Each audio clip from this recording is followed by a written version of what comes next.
Okay, so on today's lesson, I'm going to show you how to solve an equation with variables on both sides.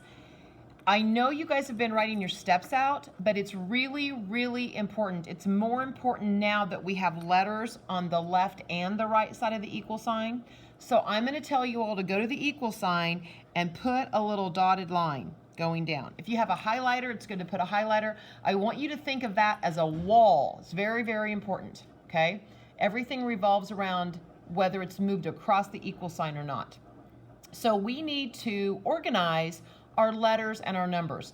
A really easy way to think about that is if you have two drawers. Think of the left side of the equal sign as a drawer and the right side of the equal sign as a drawer, and you've got t-shirts and shorts in both drawers, all mixed up, and you want to organize them. You want to put all your t-shirts in one drawer and all of your shorts in another drawer. So we want to put all of our letters on one side and all of our constants, our numbers that don't have a letter, on the other side. If you start with the smaller letter, like 4A, and subtract it, you will have positive numbers to work with, because then 7 minus 4 will give you a positive number. It really doesn't matter which way you do it. Just like if you're organizing drawers, it doesn't matter if you put the shirts over here or the shirts on the right, but you got to put them together. So that's gone, because 4A minus 4A is 0. Then you bring everything down. So the 5 comes down, the plus comes down, 7A minus 4A is 3A. The equal sign comes down and stays on the dotted line. Now this minus comes down as a negative. It does not go away, because this is 0, so now it's like 0 minus 13, and 0 minus 13 is negative 13. So don't think that that minus goes away. It becomes a negative.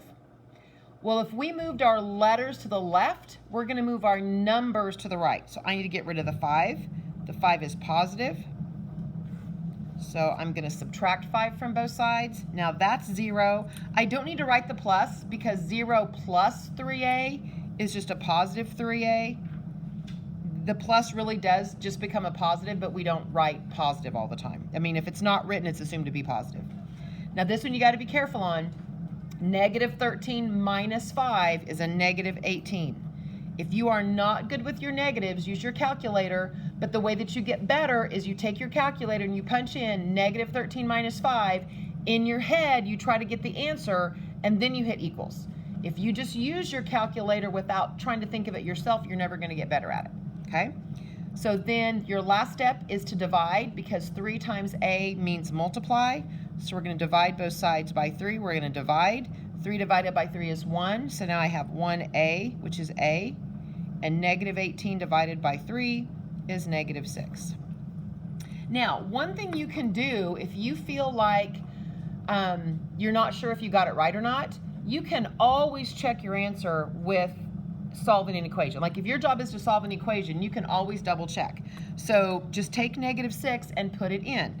So 5 plus 7 times negative 6 should be equal to 4 times negative 6 minus 13. This is, oh, sorry, you can see that. This is why we practiced order of operations the other day. Multiply comes before add. So this is negative 42. So 5 plus negative 42. This is negative 24. And negative 24 and negative 13 is negative 37. And 5 minus 42 is also negative 37. So you know you did it right. If you would get a different number on each side, then you know you've done something wrong, and you go back and try to find your mistake.